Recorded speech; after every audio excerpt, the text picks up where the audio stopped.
أعوذ بالله من الشيطان الرجيم. بسم الله الرحمن الرحيم. والذين آمنوا من بعد وهاجروا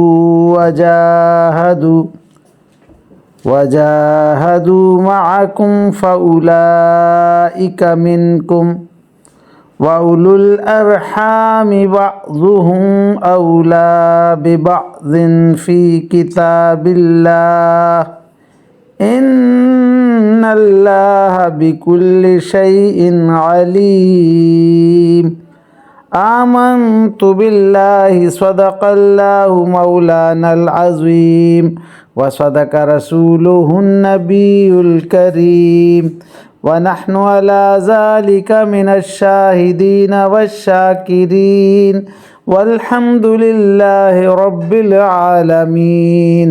ابھی آپ کے سامنے سورہ الانفال کی آخری آیت 75 نمبر پڑھی گئی. انشاءاللہ کچھ ہی دیر بعد عزت مآب راؤ شاہ نواز صاحب انہیں اس آیت کا ترجمہ، تشریح اور تفسیر بیان فرمائیں گے. اللہ تعالیٰ سے دعا ہے کہ ہمارا پڑھنا، آپ لوگوں کا سننا اللہ تعالیٰ قبول و منظور فرمائے اور اس پر عمل کی توفیق عطا فرمائے. آمین. اعوذ باللہ من الشیطان الرجیم. بسم اللہ الرحمن الرحیم. ملتان سے شاہ نواز تمام دوستوں کو السلام علیکم ورحمۃ اللہ وبرکاتہ. دوستان گرامی، آپ کے سامنے سورہ انفال کی آیت نمبر 75 کی تلاوت کی گئی. اب اسی آیت کریمہ کی آسان تشریح ترجمہ مفتی تقی عثمانی کا لکھا ہوا اور تفسیر ابن کثیر سے حاضر خدمت ہے.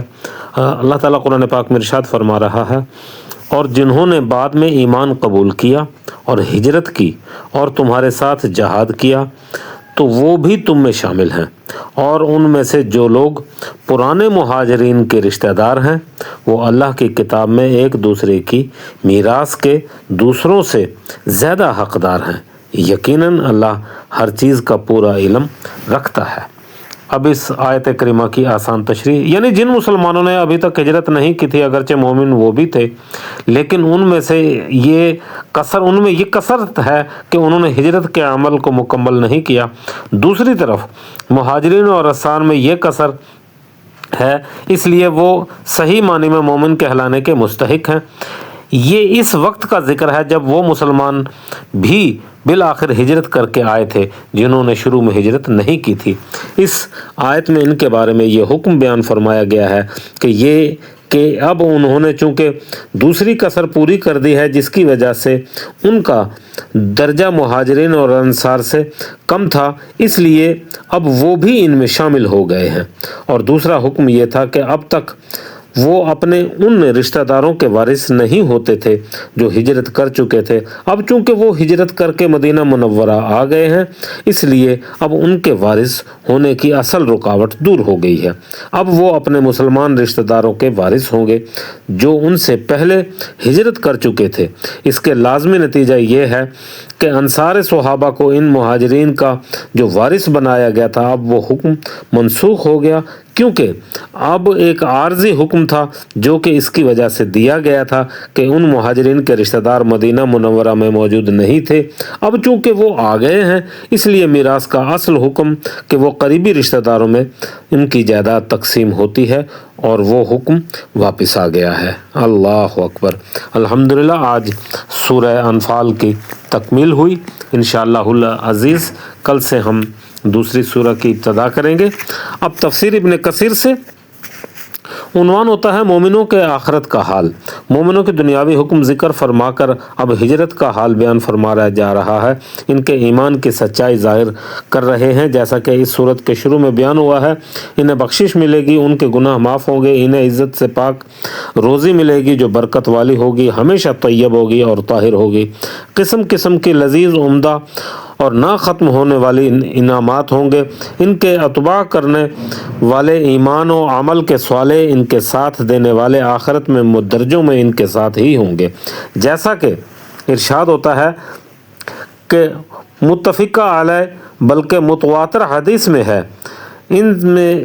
انسان اس کے ساتھ ہوگا جس سے محبت رکھتا ہے۔ دوسری حدیث میں ہے کہ جو کسی قوم سے محبت رکھے وہ اسی کے ساتھ ہوگا۔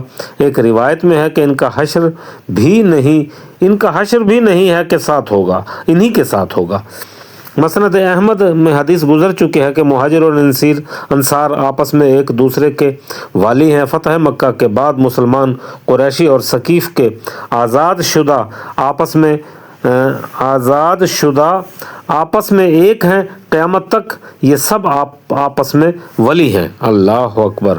پھر بیان ہو رہا ہے کہ ان سے مراد قرابت دار نہیں جو علماء فرائض کے نزدیک اس نام سے یاد کیے جاتے ہیں، یعنی جن کا کوئی حصہ مقرر نہیں ہوا تھا اور جو عصبہ بھی نہیں ہوں، جیسا کہ خالہ، ماموں، پھوپھی، نواسے، نواسیاں، بھانجے، بھانجیاں وغیرہ۔ بعض کا یہی خیال ہے یہ آیت سے حجت پکڑتے تھے اور اس کے بارے میں صراحت والی بتلاتے ہیں۔ یہ نہیں بلکہ حق یہ ہے کہ یہ آیت عام ہے، تمام قرابت داروں کو شامل ہے، جیسا کہ ابن عباس رضی اللہ تعالی عنہ اور مجاہد اکرمہ اور دوسرے صحابہ کرام کا بیان ہے۔ وآخر دعوانا ان الحمد للہ رب العالمین۔ اے میرے پروردگار، قرآن پاک پڑھا گیا، ترجمہ تشریح بیان کی گئی، اپنی بارگاہ میں منظور و مقبول فرما اور ہمارے لیے توشائے آخرت بنا دے۔ وآخر دعوانا ان الحمد للہ رب العالمین۔ آمین یا رب العالمین۔